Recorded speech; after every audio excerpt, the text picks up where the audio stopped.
Grupos ocultos, conspiraciones, catástrofes meteorológicas, tal vez algún cataclismo universal. Las personas están casi obsesionadas con fechas acerca del fin del tiempo. ¿Qué tiene Daniel que revelarnos?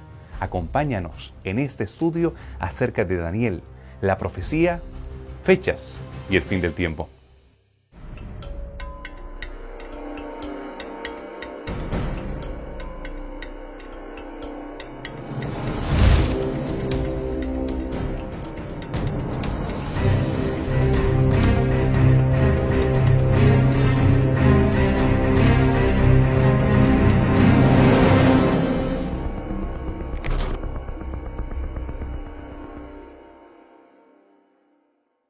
Bienvenidos. Qué bueno que nos acompañan nuevamente aquí en este tu programa de Evidencias. Estamos en esta serie acerca de profecías, parte 2. Hemos estado analizando el libro de Daniel. Ha sido fascinante. Agradecemos que te has comunicado con nosotros a través de tu correo electrónico, nuestra página en Facebook y otros medios. Estamos disponibles para ofrecerte los estudios bíblicos que te hemos anunciado programa tras programa. En esta ocasión estamos intrigados con todo lo que tiene que ver con las fechas.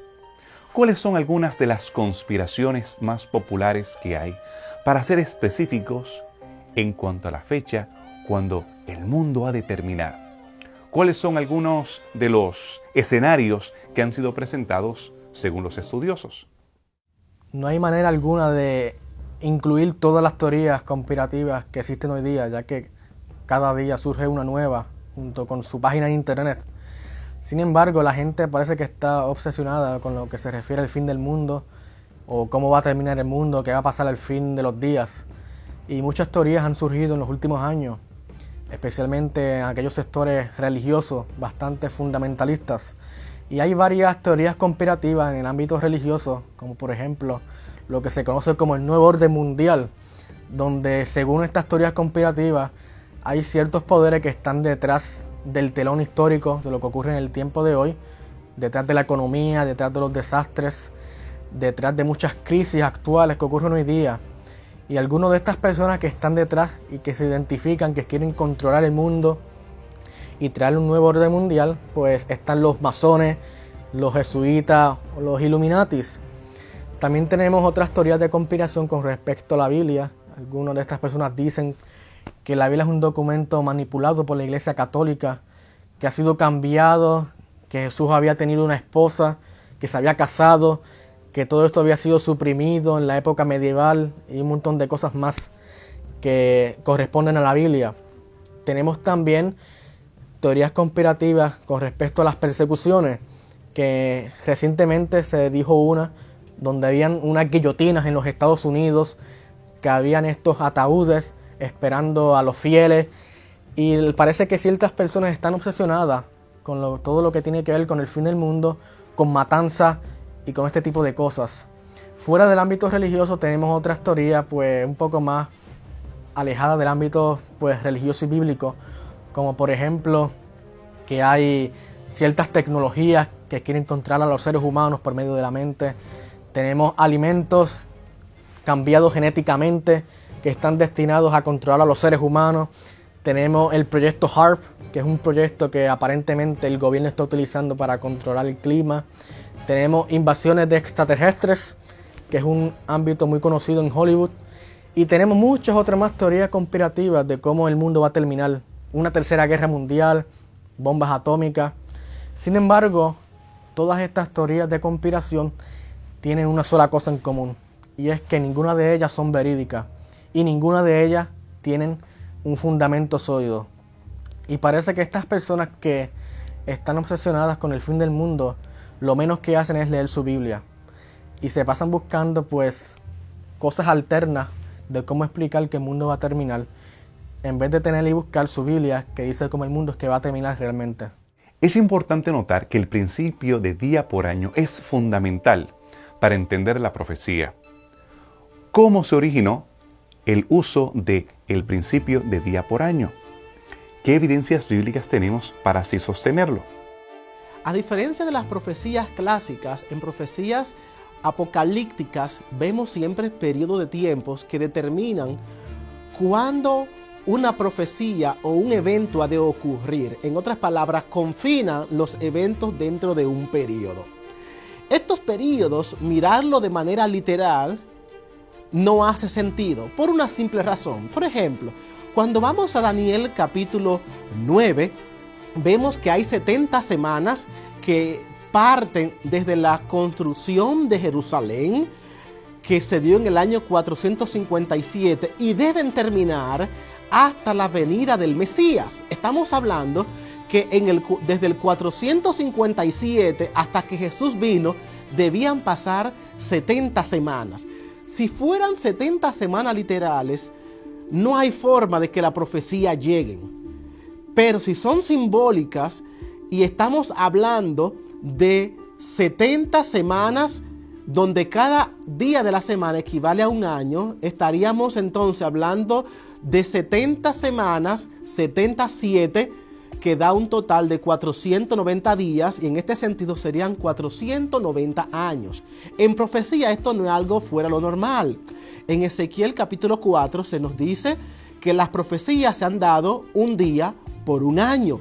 De igual manera, en Números 14:34, cuando los espías fueron a Jericó a mirarla, dice que duraron 40 días. Y ahora, por castigo, Dios le dice a Moisés: mira, Moisés, 40 días duraron mirando, pues entonces esos 40 días los voy a convertir en años. Y ahora van a durar 40 años en el desierto peregrinando. 40 días por año te lo he dado. Así que tenemos un principio donde día equivalen a años en profecía bíblica, y Daniel 9 es uno de los mayores fuertes argumentos para precisar que las profecías deben ser vistas donde un día equivale a un año. Las personas han estado casi en pánico en relación a las fechas y los diferentes escenarios que se han sugerido para el fin del mundo. Sin embargo, en la palabra del Señor podemos encontrar paz y seguridad en cuanto a qué ha de suceder. Mientras estudiamos el libro de Daniel, notamos que él frecuentemente utilizan la palabra días para referirse a fechas en relación al fin del tiempo. Cuando vengamos de esta pausa, vamos a analizar algunas de las profecías fascinantes que tienen que ver con el fin del tiempo.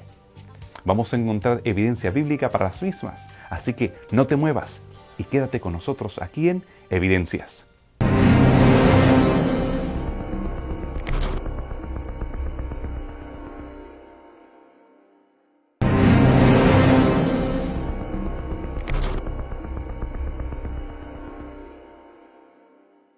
Qué bueno que continúas con nosotros, aquí en este estudio acerca de las fechas y el tiempo del fin. Cuando leemos en la Biblia, notamos que los discípulos se equivocaron en cuanto a las circunstancias de la primera venida de Jesús. La expectativa de ellos era que Jesús iba a traer un reino literal, que vendría a sacar a los romanos y que ellos le acompañarían en el reino. ¿Por qué razón se equivocaron? Tenían un sistema de interpretación literalista. ¿Cuáles fueron los errores hermenéuticos o de estudio de la Biblia, de interpretación, en el cual fracasaron los discípulos? Veamos y notemos cómo ellos estaban leyendo las profecías y qué métodos utilizaron para aplicarlo a la vida de Jesús. Hay un principio de interpretación en la Biblia, el principio hermenéutico, que nos dice que la Biblia debe ser interpretada en forma literal, a menos que el contexto indique lo contrario. Y en este caso, la Biblia tiene diferentes géneros. Por ejemplo, tenemos el género narrativo, el género poético, hay género legal y está el género profético, que justamente son las profecías de Daniel, Apocalipsis y otras. Ahora, el principio de interpretación es entender, leer y buscar entender la palabra de Dios de acuerdo al género en el cual estamos. Es un error interpretar en una forma simbólica una narración o un género narrativo, pero también es un error interpretar en una forma literal un género profético lleno de símbolos. Entonces, en este caso es necesario tener consistencia. ¿Consistencia en qué? Pues ser consistente en la interpretación. Si nosotros estamos en un género profético donde está lleno de símbolos, el libro entero debe ser tratado de esa manera. Entonces, cuando las escrituras en una forma, o más bien cuando un libro o cuando un género profético o una particular parte de las escrituras que sabemos que es profética en forma general, se interpreta en forma profética y se busca la interpretación de los símbolos en una parte, y en el final del mismo libro se trata de hacer una interpretación literal, ahí tenemos un problema de inconsistencia hermenéutica, de inconsistencia de interpretación. Por lo tanto, algunas personas han tratado de mirar en Daniel capítulo 12 los días o los periodos de tiempos mencionados como periodos literales. No obstante, Daniel capítulo 7, cuando habla de tiempos, tiempo es la mitad de un tiempo, nos muestra que la interpretación histórica de Daniel es la mejor, es la que más se apega con el contexto, y que el principio día por año debe ser la mejor forma de interpretar Daniel capítulo 7 y Daniel capítulo 8, específicamente cuando se habla de tiempos, la mitad de un tiempo en Daniel 7:25, y cuando se habla de 2300 días en Daniel 8:14. Es imposible que sean literales, porque la misma profecía y el mismo Daniel dice que esto es para el tiempo del fin. Y no podía ser algo así si Daniel lo hubiese interpretado o si se hubiese considerado que simplemente se están hablando de 6 años, 2300 días, 6 años en ese tiempo. Por lo tanto, el principio día por año nos lleva hasta el tiempo del fin. Ahora bien, si nosotros hemos visto que Daniel capítulo 7 y Daniel capítulo 8 debe ser interpretado de esa manera simbólica, partiendo del principio día por año, es necesario mantener la consistencia y no ser literalistas en el momento de interpretar Daniel capítulo 12, cuando se mencionan los 1260 días o los 1260 años y 2290 días también y 1335 días. Esos 3 periodos, 1290, 1260 y 1335, deben ser interpretados en forma consistente por el principio día por año y evitar así un error de hermenéutica al tratar de adjudicarle una forma de leer literalista a las escrituras. No es consistente. Por lo tanto, la mejor forma es mantener el símbolo en Daniel, en toda la profecía de Daniel. Los reformadores utilizaron el método historicista. Ellos analizaron la historia y notaron cómo se iba cumpliendo paso tras paso en relación al libro de Daniel y al libro de Apocalipsis. ¿Cómo ellos desarrollaron ese método? ¿Cómo los reformadores utilizaron el método historicista para interpretar las Escrituras? Bueno, como mencionamos en una ocasión anterior, la naturaleza misma del libro de Daniel y la forma en que se desarrolla, e incluso cómo se van cumpliendo aspectos dentro del mismo libro de Daniel, el mismo libro nos sugiere que la forma mejor de entenderlo es a través de un cumplimiento histórico. O sea, eventos que son descritos o profecías que son descritas en el libro se tienen pensadas o son descritas de forma tal de que sean entendidas como algo que se va a cumplir en el curso de la historia. Ahora, definitivamente, ¿en qué periodo de la historia se van a cumplir? Es el cuestionamiento para muchas personas. ¿Cuándo es que ocurren estas profecías?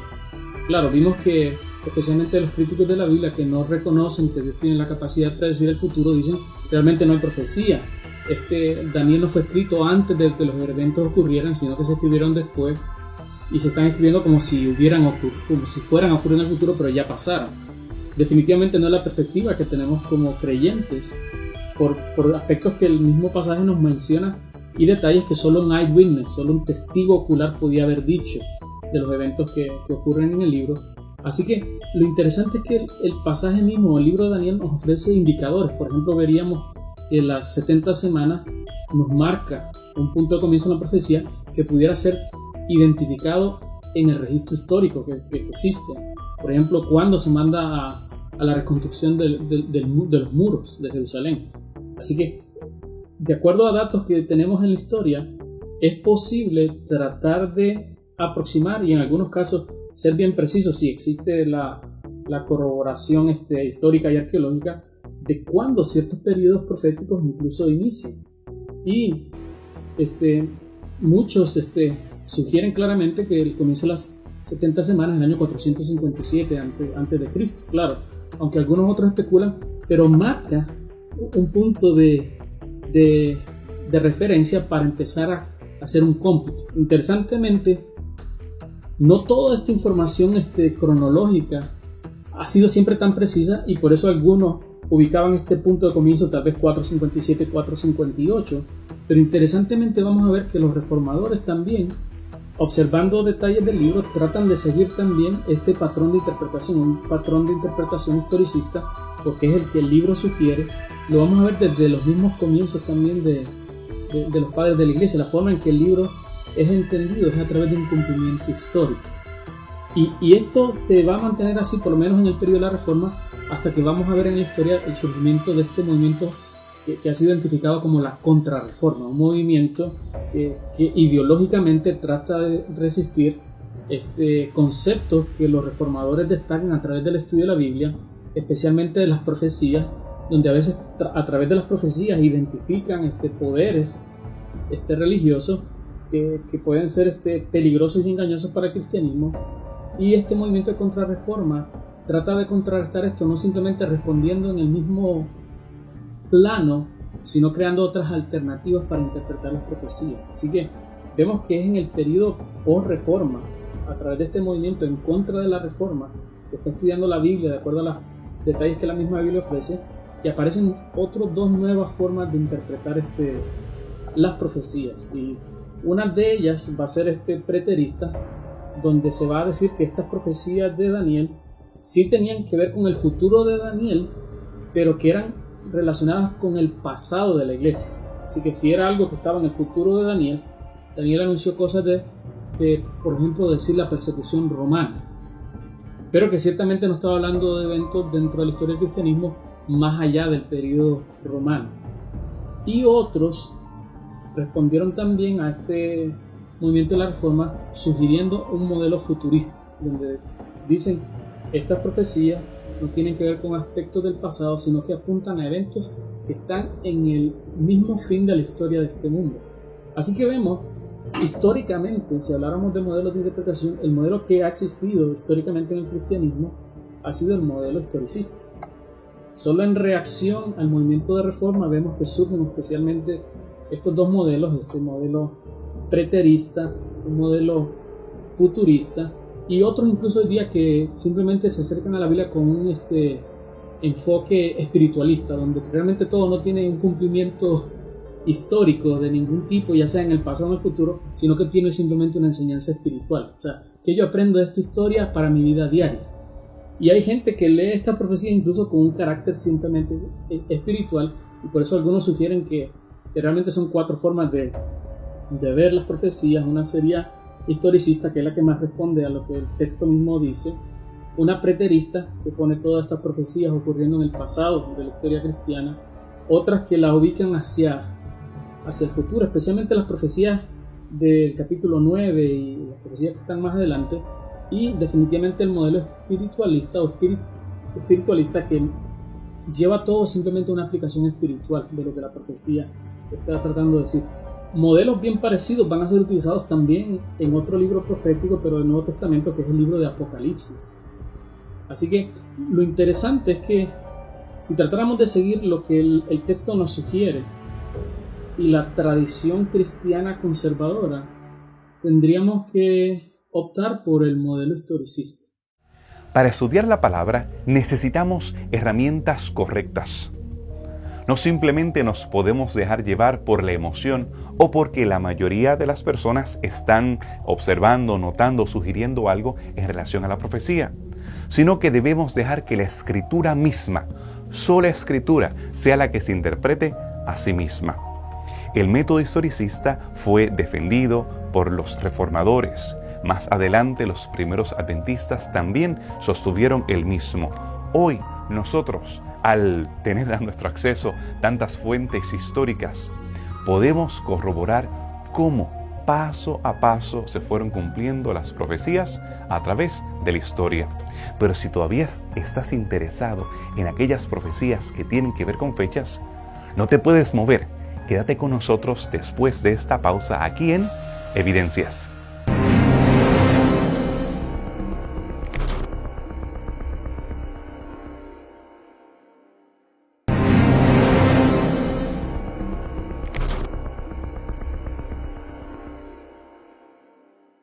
Regresamos de la pausa y ahora nosotros vamos a ver tal vez una mano un poco siniestra en relación a la interpretación de las profecías. Sí, al nosotros reconocer al papado a través de las escrituras en relación al cumplimiento histórico, vemos que eso hizo incómodos a muchos romanistas. Por esa razón, después de la Reforma, se hicieron intentos decididos de desarrollar un método que utilizara el futurismo, ya sea preterismo o futurismo, pero en este caso enfatizando el futurismo, para desligar a la Iglesia Católica del cumplimiento profético. ¿Quiénes comenzaron a usar este método? ¿Quiénes fueron los que pusieron las semillas de ese sistema de interpretación que más adelante florecería en el protestantismo? A través de la historia, muchos han interpretado las profecías de Daniel usando un método que llamamos histórico. Consiste en mirar la profecía desde el tiempo del profeta y mirar eventos que van ocurriendo de manera interrumpida hasta la venida del Señor o el fin del mundo. En 1500, Martín Lutero presentó este tipo de interpretación y llegó a acusar a la Iglesia Católica como el anticristo. Esto ocasionó que varios teólogos se sintieran incómodos con la interpretación y sugirieron otras alternativas para mirar el libro de Daniel. Estos teólogos, llamados jesuitas, eran españoles y el primero de ellos se llamaba Francisco Rivero, que en el año 1590 escribió un libro sobre Apocalipsis, un comentario, donde él propuso mirar las profecías bíblicas teniendo cumplimiento todo en el futuro. Nada ha pasado históricamente, nada pasó y todo hay que verlo en el futuro. Esto que él propuso fue una respuesta para evadir la acusación del movimiento de los reformadores en contra de la iglesia romana que en ese momento existía.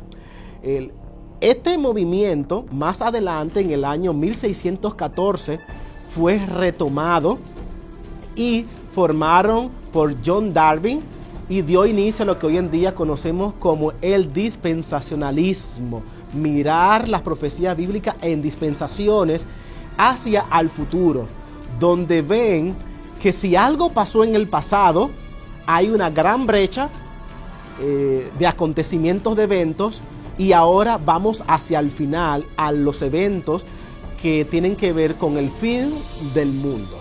Y desde ese momento, 1614, se escribió una Biblia que hoy en día es muy conocida en el mundo hispano, llamada la Biblia de Scofield. Esta Biblia dio propaganda a esta interpretación y es conocida entre el mundo evangélico como el método dispensacionalista, que simplemente es un método futurista, donde las profecías que se mencionan en el libro de Daniel han de acontecer en un momento futuro y han de cumplirse en Israel otra vez de manera literal, con un pueblo judío que ha de ser restaurado y va a experimentar todo lo que Daniel menciona que ha de acontecer con el pueblo de Dios. Los esfuerzos de Rivera y más adelante Lacunza tuvieron sus frutos. Vemos cómo en Inglaterra se fue desarrollando un sistema de interpretación, el dispensacionalismo. ¿Cuáles fueron sus orígenes? cómo se hizo popular en Inglaterra, más adelante en Norteamérica y así en el resto del mundo. A pesar de la fuerte tradición que el modelo historicista tuvo en el movimiento de la Reforma, porque especialmente modelos preteristas y futuristas se encontraban más en círculos de interpretación católico, una nueva idea de origen reciente en la historia de la interpretación es el modelo dispensacionalista. Algunos asocian a este personaje famoso John Darby como uno de los originadores de esta forma de interpretar la profecía, que interesantemente es una forma de futurismo donde se entiende, especialmente en el caso de Daniel, que en el caso de las 70 semanas, no todas ellas correspondían a un evento en la historia del pueblo de Israel de forma completa, sino que de esas 70 semanas, una semana es sacada que se va a cumplir en el futuro. Claro, uno se explica en qué forma es consistente la escritura para tratar de ver que algo que es hecho como una sola pieza, se va a sacar un elemento de ella y se va a llevar hacia el futuro.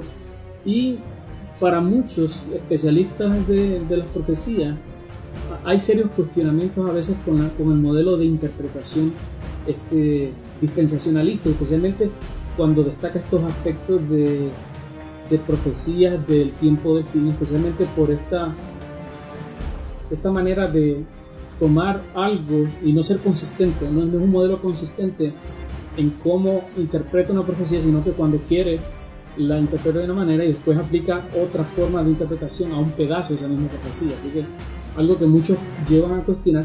Sin embargo, a pesar de lo cuestionable que puede ser tal vez para muchos estudiosos de las profecías o de los métodos de interpretación de la Biblia, el método dispensacionalista ha adquirido mucha popularidad en los medios generales. Obras tan famosas, bueno, empezando primero con la famosa Biblia de Scofield, que fue la que hizo este modelo dispensacionalista tan famoso, una Biblia muy popular, de mucho gusto para la gente que tenía Biblias de estudio. Esta fue una Biblia que hizo famoso la forma de ver dispensacionalista de las profecías, así que esto fue la primera forma en que esto se expandió. Y ciertamente este fenómeno literario que algunos han observado, de esta serie de dejados atrás, o en inglés sería left behind, que ha hecho a través de estas novelas religiosas, ha popularizado el concepto dispensacionalista, que incluso personas envueltas en el mundo de las publicaciones han destacado el aspecto espectacular de la promoción y la venta de estos libros, que en casi la mayoría de sus casos, todas las series que hablan acerca de esto del dispensacionalismo han sido bestsellers en proporciones escandalosas. Así que, aunque la idea tal vez de dispensacionalismo no se ha arraigado tan fuerte en el círculo de los estudiosos de las profecías y de la interpretación, ciertamente esta idea de dispensacionalismo, esta interpretación de algunos aspectos de las profecías hacia el mismo futuro de las profecías, y esta separación entre lo que era profecías para Israel y lo que son profecías para la iglesia, y esta separación entre lo que era el Antiguo Testamento y el Nuevo, se ha hecho muy popular a través de estos medios, y mucha gente, incluso sin estar apercibida, tal vez está albergando conceptos dispensacionalistas que ha recibido a través de la lectura de estos materiales o de películas, porque incluso hay hoy día películas relacionadas con el dispensacionalismo acerca de los eventos finales. Así que vemos ciertamente que este es un modelo reciente. Si lo entendiéramos a través de la historia que tenemos, un modelo reciente de interpretación, que no ha sido el modelo a través del cual la iglesia cristiana tradicionalmente ha entendido las profecías, y que posee en su contenido muchos cuestionamientos en términos de consistencia. O sea, establece criterios que suenan bien, pero no es un sistema que es consistente. O sea, cuando quiere lo aplica de una manera, cuando quiere lo cambia a otra. Y esta falta de consistencia, coherencia, hace este modelo cuestionable respecto a su propuesta y definitivamente respecto a sus conclusiones. Y lo otro es que no pareciera ser que es la forma por medio de la cual el texto mismo de la Biblia pareciera indicar que debe ser entendido. Entonces, si pensamos en un aspecto bien popular que destaca si tenemos o no unidad dispensacionalista, es que pensamos acerca de esta idea de rapto secreto. Cuando escuchamos el término rapto secreto, si tenemos una noción del rapto secreto, de lo que es que de alguna forma ya tenemos algunas nociones de lo que es el dispensacionalismo. Porque yo creo que de todas sus enseñanzas respecto a las profecías, esta es una de las más populares. Y incluso a veces para muchos más graciosas. O sea, algunos incluso quieren hacer chiste de esta, especialmente en el mundo secular, cuando hacen burlas de conceptos cristianos, escogen este modelo dispensacionalista que habla del rapto secreto, que indica que la iglesia cristiana no va a pasar persecución. O sea, cuando venga persecución, que es anunciada en las profecías, la iglesia cristiana no la va a experimentar, sino que van a ser arrebatados antes de ese tiempo de persecución, de forma tal de que van a desaparecer de medio nuestro, y que realmente no va a haber esta experiencia que tal vez uno es la que pareciera entender de la Escritura, donde dice que los creyentes van a ver a Jesús venir en las nubes de los cielos, que va a ser un evento público, visible, audible y universal, sino que esto va a ser algo secreto. Así que si tenemos esta noción de una venida de Jesús secreta, privada, escondida, donde los fieles van a ser llevados en secreto repentinamente, versus esta manifestación gloriosa, pública, general de la venida de Jesús, esto nos puede indicar cuán popular es este concepto, ¿no?, en nuestro medio, y podemos ver que mucha gente dentro del mundo cristiano alberga hoy día conceptos de rapto secreto que ciertamente no existían en el mundo cristiano un par de siglos atrás. Estamos hablando de una invención reciente de un concepto que incluso en algunos lugares se considera que ha sido siempre histórica del cristianismo. El método de interpretación futurista y el dispensacionalismo se ha popularizado a través del mundo. Películas de Hollywood, libros, novelas, gobernantes y jefes de Estado han tomado decisiones en base a este sistema dispensacionalista, creyendo que están cumpliendo la profecía. Esto ha afectado la política, la cultura y la religión. Pero todavía tenemos preguntas en cómo esto se relaciona al verdadero sistema de interpretación. ¿Cuáles son las fechas claves de las cuales habla Daniel? ¿Y cómo las podemos interpretar en relación a la historia y las escrituras? Si quieres escuchar y analizarlo con detenimiento, no te puedes perder la última parte de este programa después de esta pausa.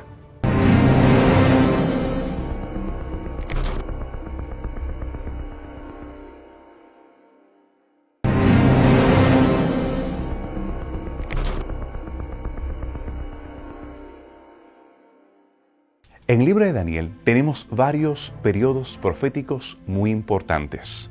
Tenemos 1260 días, 1290 días y 1335 días. ¿Cómo los podemos entender en relación a la escritura y a la historia? ¿Cómo se cumplieron, si es que se han cumplido, esos periodos proféticos?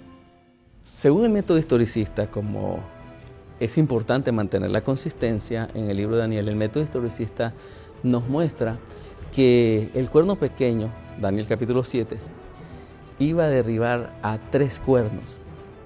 Los poderes arrianos, o más bien las tribus bárbaras arrianas, eran el mayor oponente, eran los mayores oponentes del papado en aquel tiempo.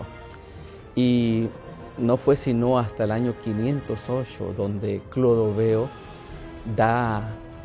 hace la gran victoria en contra de los visigodos, que es la última de esas tribus arrianas, y caen esos 3 cuernos delante del papado. De esa manera, en el año 508, con esa batalla ganada por Clodoveo, se da todo el ambiente para que el catolicismo medieval y para que la iglesia en ese momento sea ya capaz de castigar a los herejes. Y entonces Desde el año 538 se comienza a quitar todo impedimento, pero no es sino más adelante, en el año 538, cuando ya se da un reconocimiento público y el emperador dice que el Papa es la cabeza de todas las iglesias, y entonces comienza aún más la hegemonía del poder papal a través de la historia, lo cual va a llegar hasta el año 1798, cuando finalmente el Papa Pío VI es encarcelado por el general Berthier, que era general de las fuerzas francesas. Ahora bien, estas fechas nos llevan a la profecía de Daniel capítulo 12 y Daniel capítulo 7. Por ejemplo, desde el año 508 hasta el año 1798, justamente hay un periodo de 1290 días. Bueno, así se menciona en Daniel capítulo 12, 1290 días, pero en el principio de día por año sabemos que debemos interpretar en el método historicista, día por año serían 1290 años. Y sí, desde que Clodoveo gana la victoria en contra de los visigodos y se quita el final obstáculo para que comience el poder papal a surgir y el cuerno que al principio era pequeño se vuelva más grande y sea el mayor de todos, entonces nosotros encontramos 508 a 1798. Ahí están cumplidos los 1290 días de la profecía del Daniel capítulo 12. Pero también Daniel capítulo 12 da una bienaventuranza interesante que solamente se encuentra nuevamente en un término profético allá en Apocalipsis capítulo 14. Como que se está mencionando a algún pueblo específico. Dice, bienaventurado el que espere hasta 1335, el que espere y llegue hasta 1335 días. Estamos hablando del mismo partimiento de la profecía. Si estábamos en el 508, 1335 días nos lleva aproximadamente al año 1843. Y en el año 1843 encontramos en el mundo religioso un auge de conocer el libro de Daniel, el auge de entender la profecía, y comienza a interpretar. Muchas personas de diferentes congregaciones, Dios les levanta el deseo de conocer más el libro de Daniel. Pareciera como que en ese momento se cumple la profecía de lo que le dice el ángel a Daniel. Le dice, mira, Daniel, cierra este libro, séllalo, porque esto es para el tiempo del fin. Estas palabras, dice Daniel capítulo 12, versículos 4 y 9, estas palabras están cerradas y selladas hasta el tiempo del fin. En el tiempo del fin, después de 1798, después de la hegemonía de este cuerno pequeño por 1260 años, que se mencionó en Daniel capítulo 7, entonces hay un resurgimiento de conocer la profecía bíblica y se abre nuevamente y se comienza a entender el libro de Daniel. Y por eso es que hay una bienaventuranza para aquellos que ahora están y llegan a los 1335 días, desde el año 508 hasta el año 1843 o 44, donde hay un surgimiento. Y aquí miramos que hay muchos que comienzan a estudiar Daniel.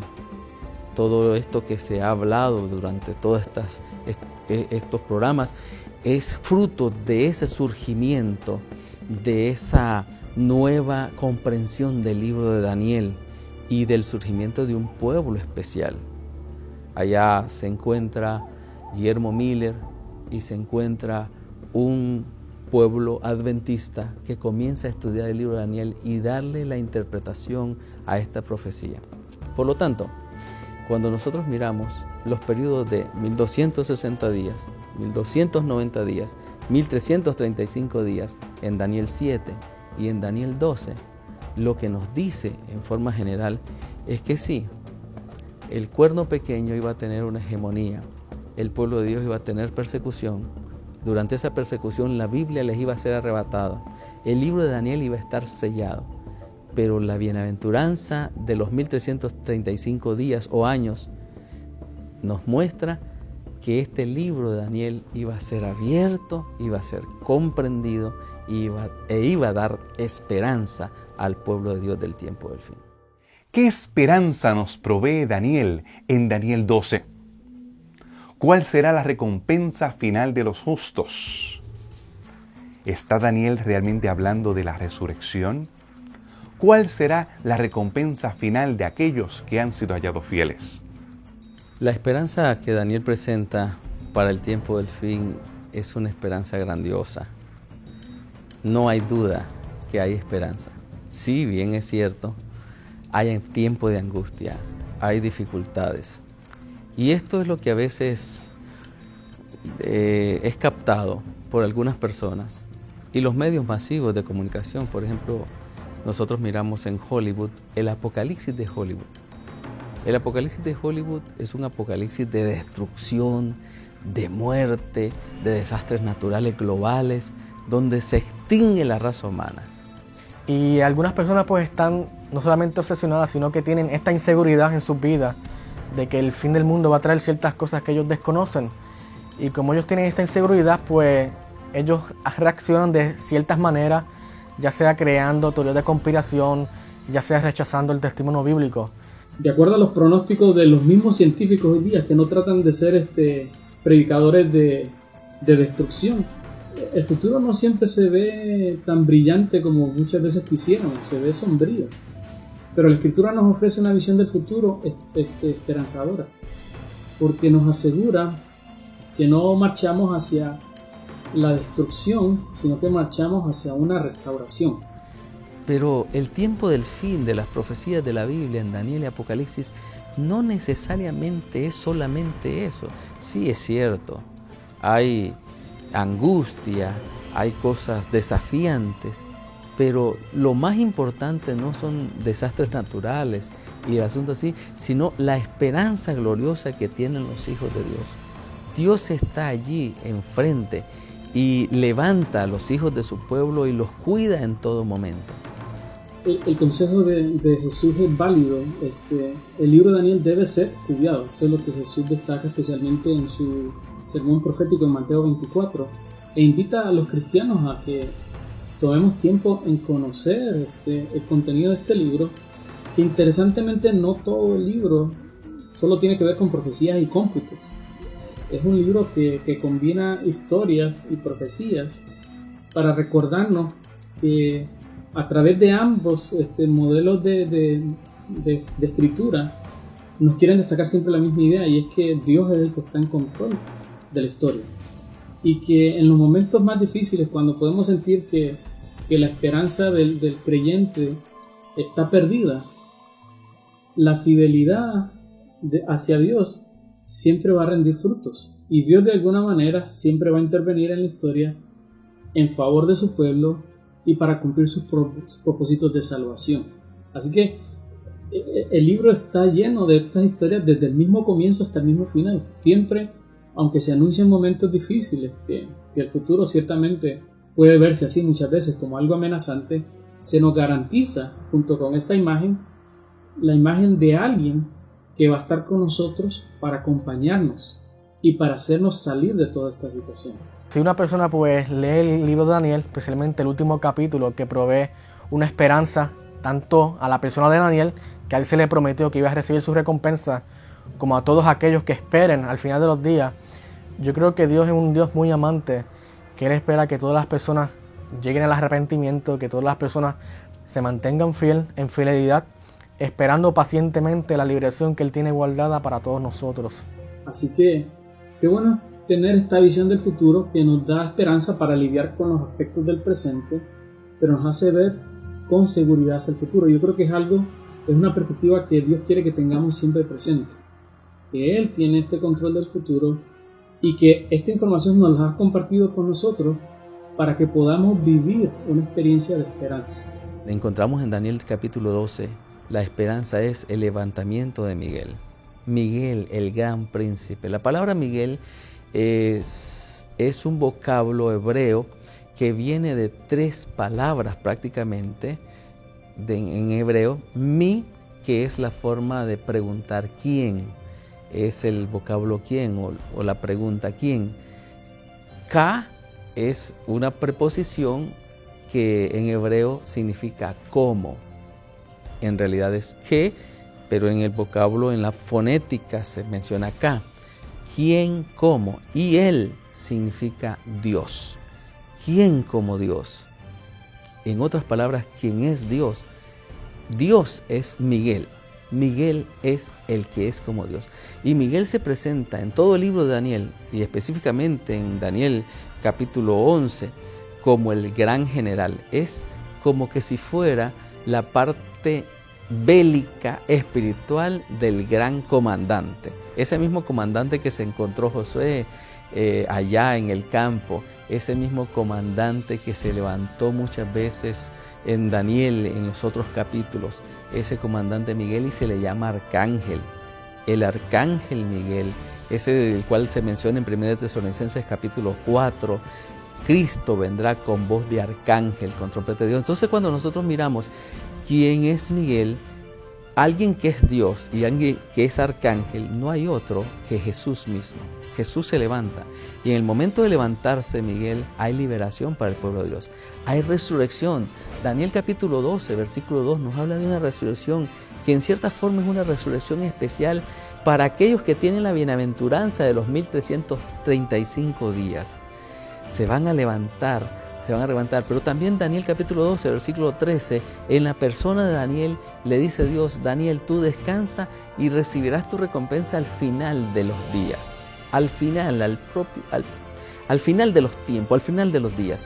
Entonces, para aquellos que mueren en este mensaje bendito y que han aceptado en su corazón el mensaje de Daniel y han vivido a la luz del mensaje de Daniel en medio de un mundo que cada día más se está viendo los desastres naturales, y cada vez más los científicos están preocupados por qué va a pasar en el futuro, por el aspecto físico de este mundo, las inundaciones, el calentamiento global, el deshielo de los polos y tantas otras cosas, los fenómenos climatológicos y tantas estas cosas que traen tanta angustia a las naciones. Pero aquel que ha vivido con el libro de Daniel y bajo el mensaje del libro de Daniel, entonces a ese va a ser liberado. Si muere, hay esperanza de resurrección.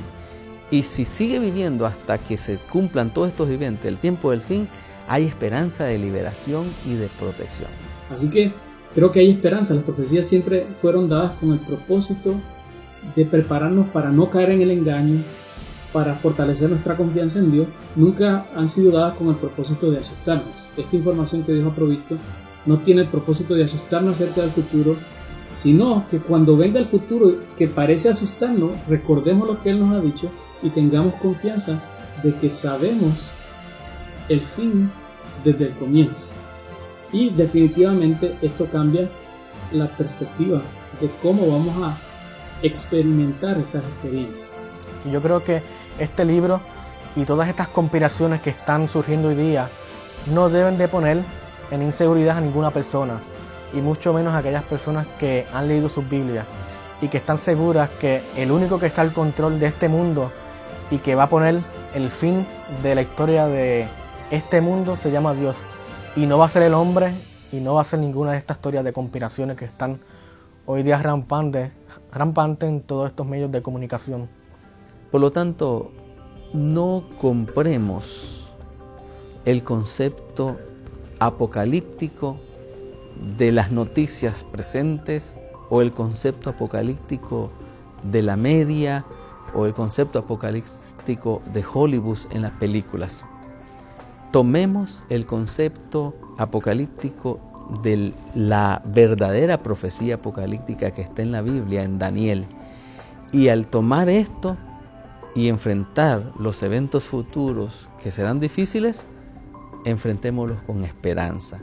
Creamos en la palabra de Dios. Si todo lo que pasó, si todo lo que se profetizó en el pasado se cumplió en forma exacta, hay esperanza de que Dios estará con nosotros y nos fortalecerá, y se cumplirá todo en forma exacta a favor de su pueblo en el futuro.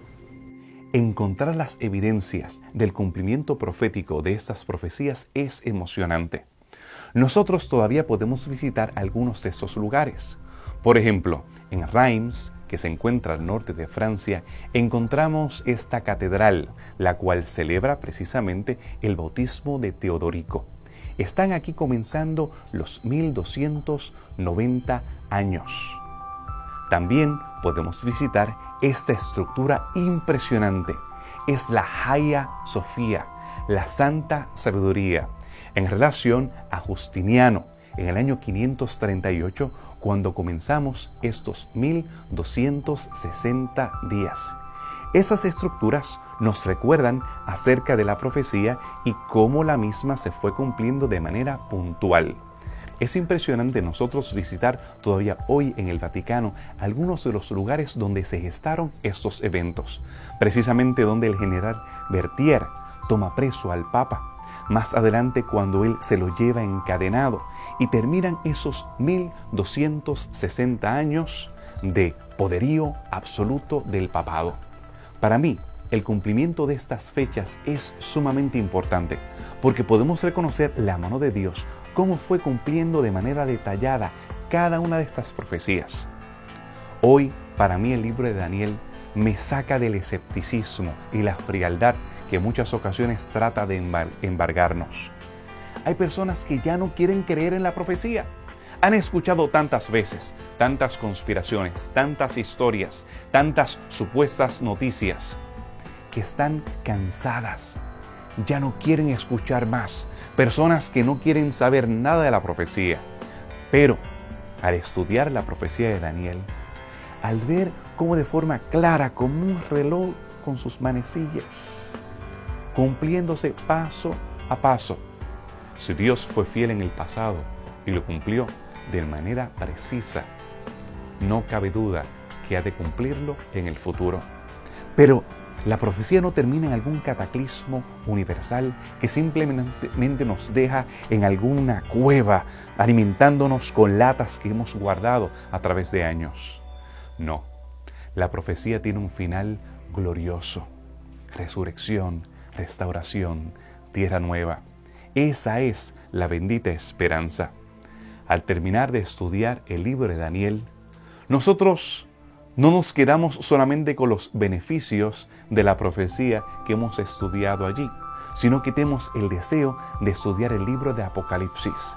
Sí, en el libro de Apocalipsis hay más detalles aún de cómo Dios va cumpliendo sus promesas con su pueblo. Si quieres estudiar más acerca del futuro y acerca de profecía, no te puedes perder nuestro próximo programa acerca del libro de Apocalipsis. Estaremos ahora visitando a Juan, llegando hasta Patmos y poder analizar aquellas profecías que él vio en aquella ocasión. Quédate con nosotros en esta serie de profecías aquí en Evidencias.